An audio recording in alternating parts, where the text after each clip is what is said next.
Suspense.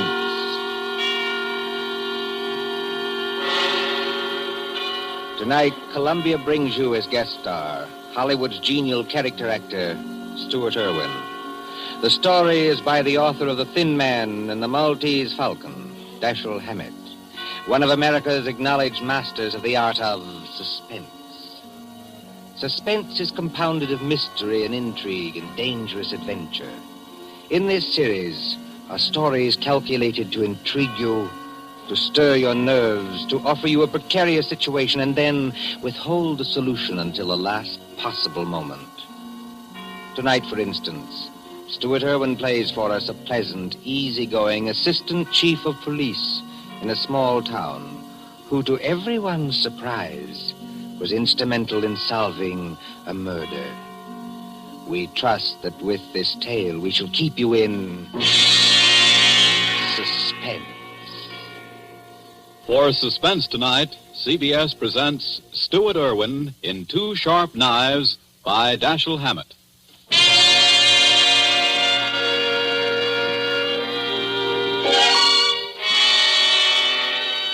Shortly after 2 a.m., a poker game had just broken up at Ben Camsley's, the doctor coroner of Deerwood City.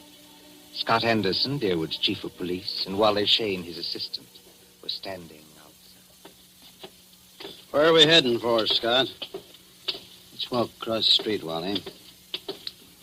Railroad station. Gee, aren't you afraid of the excitement, Chief?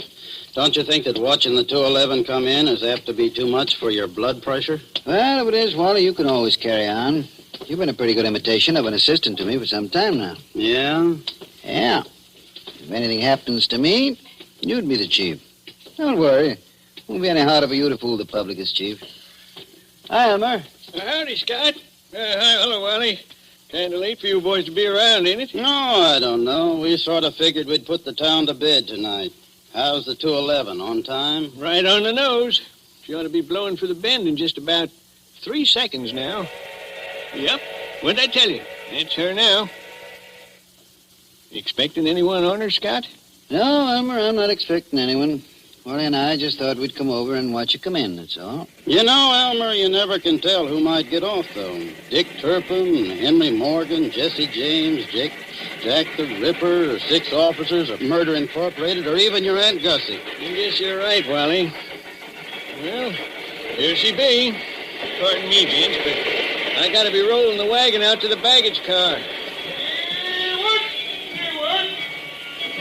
Hi, Elmer.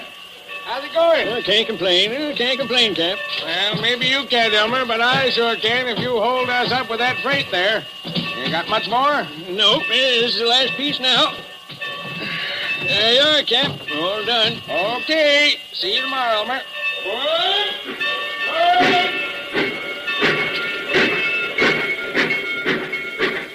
Hey, Scott, do you see what I see?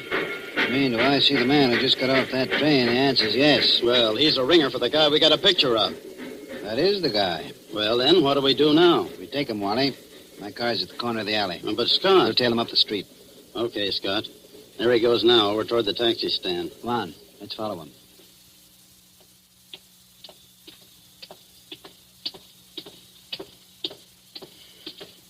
Hello, Furman. Huh?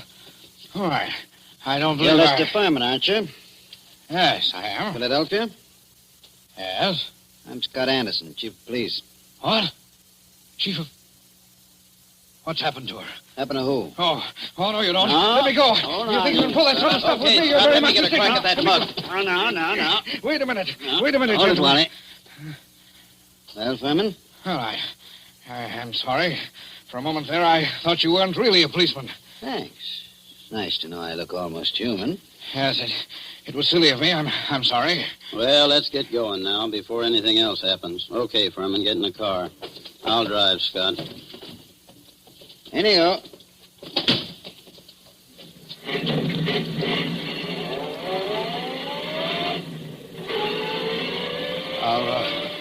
Are you taking me to police headquarters? That's right. What for? Philadelphia? I don't think I understand. You understand that you're wanted in Philadelphia for murder, don't you? Murder? Why, That's ridiculous. That's... Who told you that? Well, it's a cinch he didn't make it up. But wait, there must be... Take it easy now. Just wait till we get down to headquarters. And I'll show you what I mean.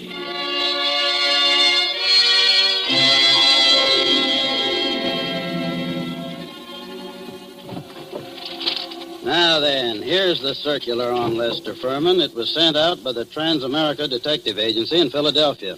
Take a look at it. Oh, yeah. $1,500 reward for the arrest and conviction of Lester Furman, alias Lloyd Fields, alias J.D. Carpenter, for the murder of Paul Frank Dunlap in Philadelphia on December 8th, 1942. Well? It's a lie. You're Furman, aren't you? Oh, yes, but... That's your picture on the circular, isn't it? Oh, yes, but Well, Scott, I see you and Wally got Furman, huh? Oh, hello, George. You lucky stiffs. Now you two split $1.50 reward. I never seen nothing like it. You know, if it ain't vacations in New York at the city's expense, it's reward dough. George, someday, if you don't remember you're the jailer around here, not the D.A., you're going to be wearing your teeth on the outside of your lips, and I'll be the guys who arrange them that way. Savvy? Just because you caught a guy who's hot in Philadelphia. It's a lie. It's a frame-up. You can't prove anything. There's nothing to prove. I never killed anybody. I won't be framed. Take it I won't easy, be framed. Furman. Take it easy. You're wasting your breath on us. Save it for the Philadelphia police. We're just holding you for them. But it's not the police. It's the Transamerica We Detective... turn you over to the Philadelphia police. Mr. Anderson, Well, then there's nothing I can do now. There's nothing any of us can do till morning. We'll have to search you now, then we won't bother you anymore till they come for you. But Wally, you look through his bag. I'll see what he's got in his pockets. Okay, Scott. Well, all he's got on him are some business cards, a few letters, $160, a book of checks in the Philadelphia bank, and a few odds and ends. What's with the bag, Wally? Not much. A couple of changes of clothes, some toilet articles, and... Oh, here's a 38. Loaded. Pretty little thing, isn't it? Okay, put those things in what I got in the vault. All right, George. You can take Furman now and lock him up. This is the most ridiculous Come thing along, darling, come on. We ain't had nobody in our little hoosco for 3 days running. Hey, yeah? You'll have it all to yourself. Just like a suite at the Ritz. But Go on, in you go. I tell you, you're making a mistake. I demand to be allowed to get in touch with my lawyer. Hey, how about you boys cutting me in on a little of that blood money, huh? No, sure, George, sure.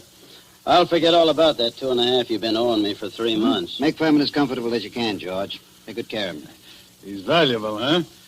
Yeah, now, if it was some bum that didn't mean a nickel to you... George, any day now, I'm going to forget that your uncle is county chairman and throw you back in the gutter just to see how high you'll bounce. Remember that. Oh, Scott, I didn't mean nothing. That's all, George. Never mind the rest. I'm going home now. If anything's urgent, I can reach there. But get this. I don't want to be disturbed. Unless it is urgent.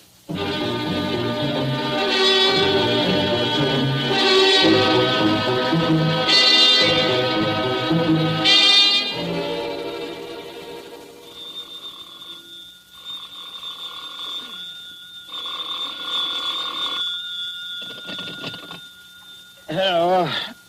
Scott, this is Wally. Yeah, Wally, what time is it? It's 5 after 6 in the morning, and you'd better come right down, Scott. That fella Furman's hung himself. What? Furman hung himself? Yep, by his belt from a window bar. Deader than a mackerel. I'll be right in, Wally. Phone Doc Camsley and tell him I'll pick him up on my way down. No doctor's gonna do Furman any good, Scott. Well, it won't hurt to have him looked at. You'd better phone the chronic court at Douglasville, too, and file a routine report. Already did that. And what's more, hold on to your seat. The DA's on his way over, in person. The DA? Yeah. I'll be there before you hang up, Wally.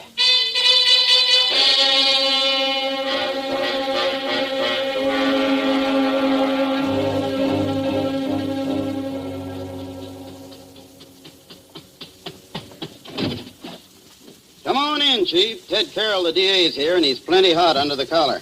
What's he burning about? Oh, he's just mad. Running up quite a phone bill on us, too. Been calling Philadelphia every couple of minutes since he got here. What kept you so long? I couldn't get the car started. Well, let's go in and see the old buzzard. Oh, Ted? Listen, Scott, what is all this? Oh, what? There's some funny business going on here. What's funny about it? Man hangs himself. Just another case of suicide. Sure, it was suicide. But I just telephoned Transamerica. Dug a guy out of bed there. And he said they'd never sent out circulars on Furman. Didn't know about any murder he was wanted for. All they could tell me about him was he used to be a client of theirs. You don't know what to say, Ted. I don't either. Oh, a fine chief of police you are. What on earth kept you so long? Car store. Came as quick as I could. Ain't you so crabby, Ted? Nothing. I guess it's just the district attorney and... Now, come, gentlemen. Nobody'd know you two are staunch admirers of each other. Okay, Wally. Tell me, what do you make of it? Well, there's plenty wrong, Scott. First, that Transamerica thing. They never sent out circulars about Furman. And now, get this. I talked to the Philly police just before you came in. There wasn't even any Paul Frank Dunlap murdered. There wasn't? No. What did you get out of Furman before you let him hang himself? But he was innocent. Didn't you grill him? Didn't you find out what he was doing in town? Wally, didn't you? What for? He admitted he was Furman. The description fitted him. The photograph was him. The Transamerica Detective Agency is supposed to be on the level, ain't it? Philadelphia wanted Furman. We didn't. But Why, sure, Ted. If I'd have known he was going to hang himself. Yeah, but then if your aunt wore pants, he'd be your uncle. You said Furman had been a client of Transamerica. They tell you what the job they did for him was? His wife left him a couple of years ago, and he had them hunting for her for 5 or 6 months. But they never found her. They're sending a man up here tonight to look things over. Yeah, huh? Yes. Mm-hmm. Well, I'm going out and grab a quick bite. But I might as well tell you, Scott, there's going to be trouble over this. I know that, Ted. There usually is when somebody dies in a jail cell.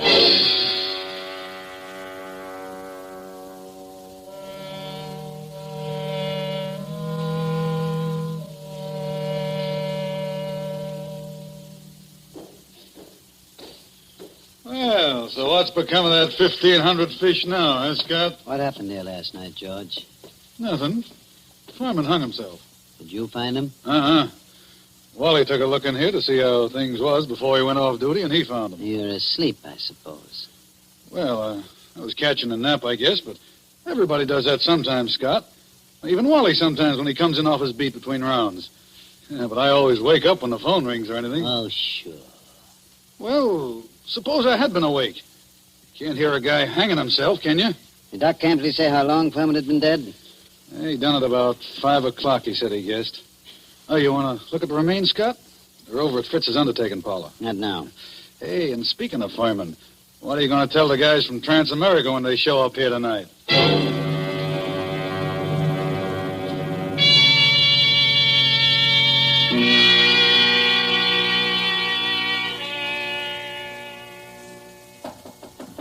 Come in. They told me I'd find you here. You're Chief Anderson, aren't you? Yes, that's right. I'm Carl Riesing, assistant manager of the Transamerica Detective Agency in Philadelphia. This is Mr. Wheelock, who was Lester Furman's personal attorney. Glad to know you, Mr. Riesing. How do you do, Mr. Wheelock? How do you do? I know you gentlemen are already in possession of most of the details concerning Mr. Furman from the time he arrived in Deerwood until the time of his death.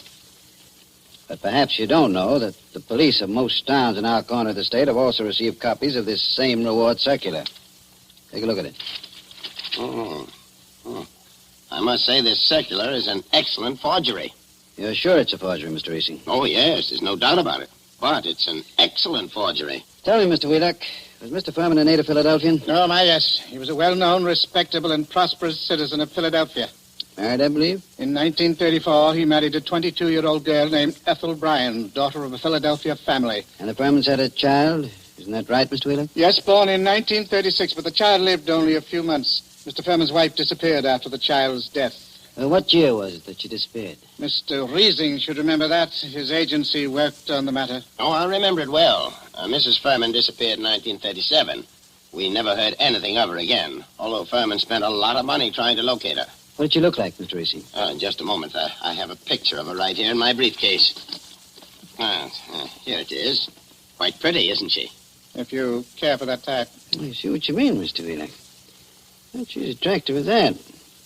Judging by this photo, I'd say that she was a small-featured, pretty blonde, with a weak mouth and large, somewhat staring eyes. Well, that's an accurate enough description, all right.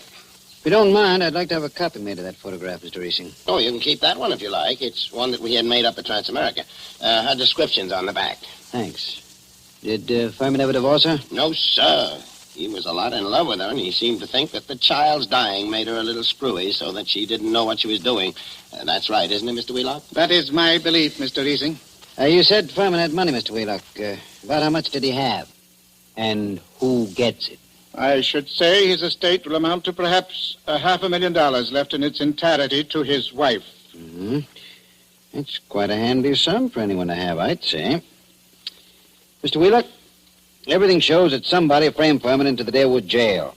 And that frame-up drove him to suicide. But there has to be something else. A lot else. Well, then, what are you going to do?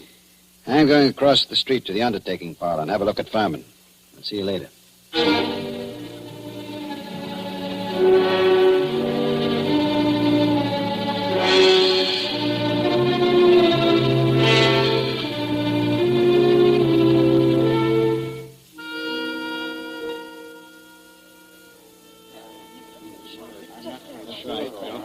Hello, Doc. Hi, Scott. I figured you'd come over here to the undertaker's pretty soon. What's in your mind, Doc? Let's get out of this crowd. I want to tell you something. I just got rid of 2 guys in my office. Let's go back there. Suits me. 2 of those bruises showed, Scott. What bruises? Furman. Well, up under the hair, there were 2 bruises. Why didn't you tell me? I'm telling you now, Scott. You weren't here when I made my examination. This is the first time I've seen you since then. Why didn't you spill the stuff about Furman's bruises when you were testifying at the inquest, Ben?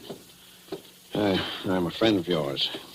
Do I want to put you in a spot where people can say you drove this champ to suicide by third-degreeing him too rough? You're nuts.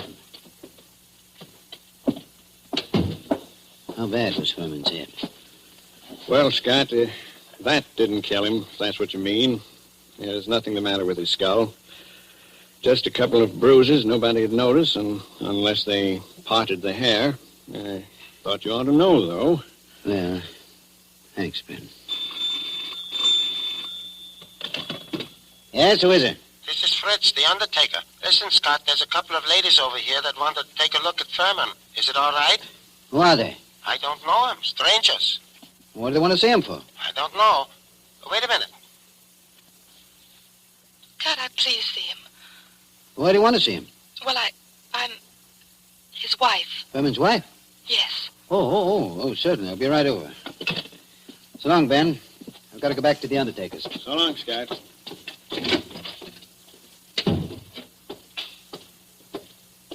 Hey, Scott. What do you want, Wally? I want to talk to you a minute. Over here where we won't be seen. Okay, what is it? A couple of dames came into Fritz's undertaking place just as I was leaving. One of them's Hotshot Randall, a babe with a record as long as your arm. She's one of that mob you had me working on in New York last summer. Does she know you? Sure, but not by my right name. She thinks I'm a Detroit rum runner. I mean, did she recognize you just now? I don't think she saw me. Anyway, she didn't give me a tumble. You don't know the other one? No, she's a blonde, kind of pretty. Okay, Wally. Stick around a while, but stay out of sight. Maybe I'll be bringing these dolls back with me. Whatever you say, Chief.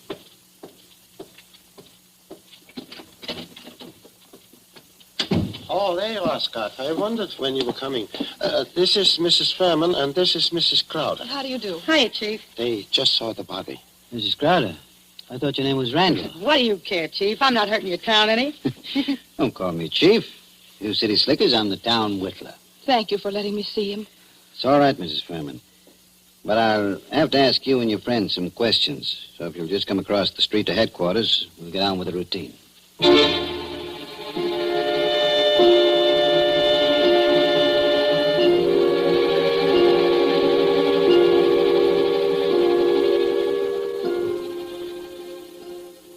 Before I ask any questions, I want to tell you something.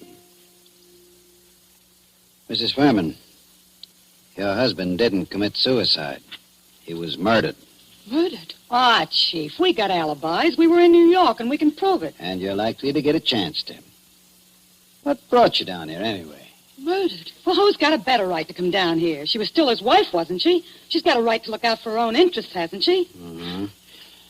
It reminds me of something. Excuse me a second. I've got to make a phone call in the next room.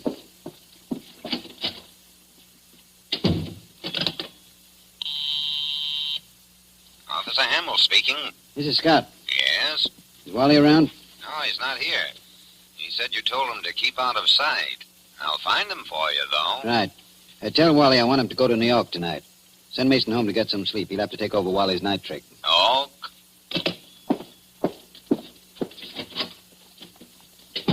Mr. Anderson, do you think I had anything to do with his death? I don't know, Mrs. Furman. I know he was killed. I also know he left you something like $500,000. Wow. Dollars? Dollars. All right, Chief. Let's stop clowning. The kid here didn't have a thing to do with whatever you think happened. No? No. We read about Lester Furman committing suicide in yesterday morning's paper, and about there being something funny about it. And I persuaded her she ought to come down to deal with Anderson, I wouldn't have done anything to hurt Lester. I left him because I wanted to leave him. I wouldn't have done anything to hurt him for money or anything else. Had I wanted money from him, I would only have had to ask him for it. That's the truth, Chief. For years I've been telling Ethel she was a chump not to tap him. But she never would. I wouldn't have hurt him. Why'd you leave him then? Oh, I don't know how to say it. The way we lived wasn't the way I wanted to live. I wanted... Oh, I don't know what. Anyway, after the baby died, I couldn't stand it anymore. Excuse me. Hello? Oh, yeah, Hammer? You gave Wally the message? Yes, I want him to go to New York tonight. Okay, where is he? Home? He is home, huh? Okay, thanks. Mrs. Furman, this circular that got your husband in the jail. Did you ever see that picture before? No. Why, that can't be. It's a snapshot I have. It's an enlargement of it. Who else has one? Nobody that I know of. I don't think anyone else could have one. You still got yours? Yes. Don't remember whether I've seen it recently. It's with some old papers and things. But I must have it. Well, Mrs. Furman, it's stuff like that's got to be checked up. Neither of us can dodge it. Now, there's two ways we can play it. Yes? Mrs. Furman, I can hold you here on suspicion until I've had time to investigate things. Or I can send one of my men with you to check up in New York. Yes? I'm willing to do that if you'll speed things up by helping him all you can. If you'll promise you won't try any tricks. I promise. I'm as anxious as All you right, are. all right. How'd you come down? We drove down. We got a great big car. That's my car, see? That big green job across the street. Yeah. And my man can ride back with you, but no funny business. Oh, don't worry, Chief. Come on. We're going to see Wally Shane, the man who's going to drive to New York with you.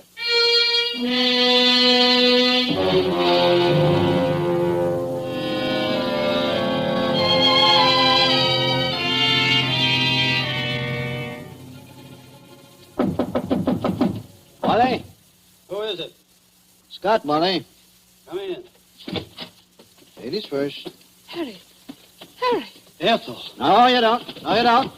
No use reaching with that gun, Wally. Already got you covered. I guess you win, Scott. Yeah, I guess I do. Come along back to headquarters with me like a good little boy. Wally, you're under arrest for murder.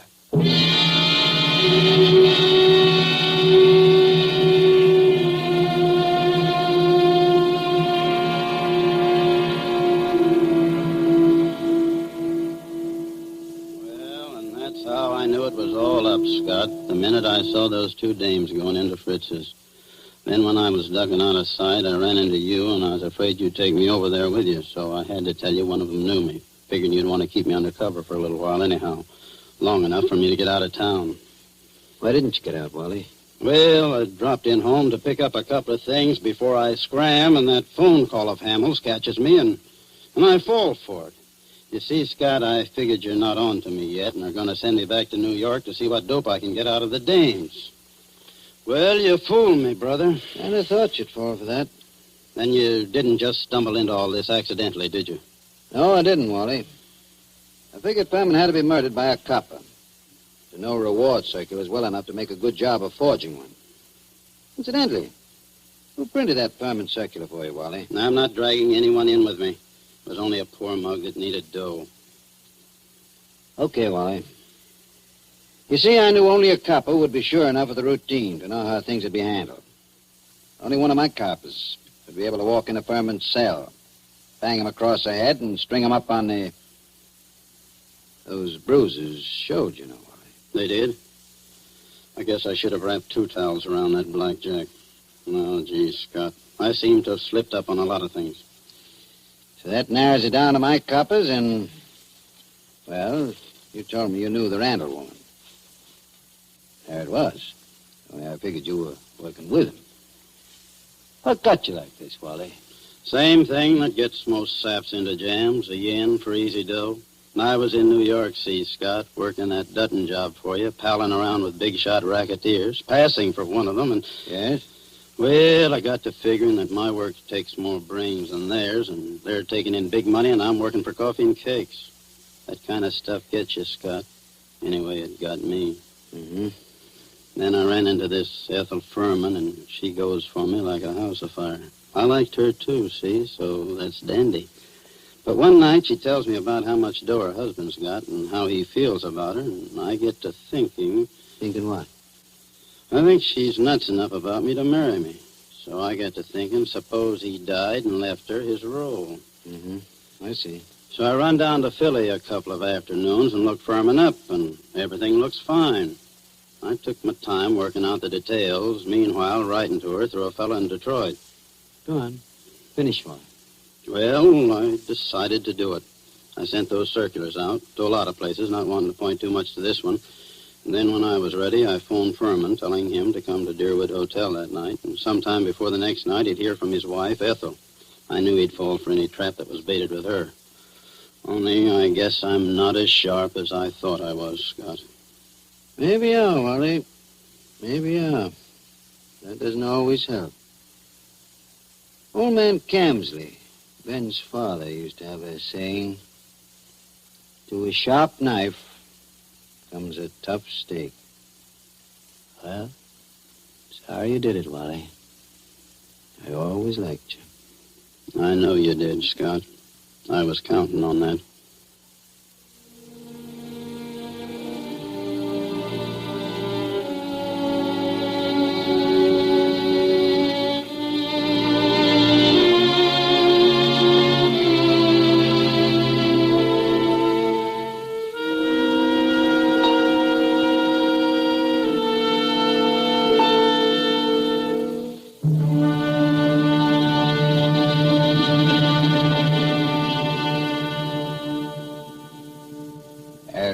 So ends Dashiell Hammett's 2 Sharp Knives, starring Stuart Irwin. Tonight's story of Suspense. Columbia presents these tales of mystery and intrigue and dangerous adventure for your relaxation and enjoyment. Next week, Suspense will not be heard because of a special holiday broadcast. Columbia's review of the events of the year, 12 crowded months, which has been scheduled. On the following Tuesday, January 5th, there'll be another in this series. Same hour, 9:30 Eastern Wartime. William Spear, the producer, John Dietz, the director, and Bernard Herrmann, the composer-conductor, are collaborators on Suspense. This is the Columbia Broadcasting System.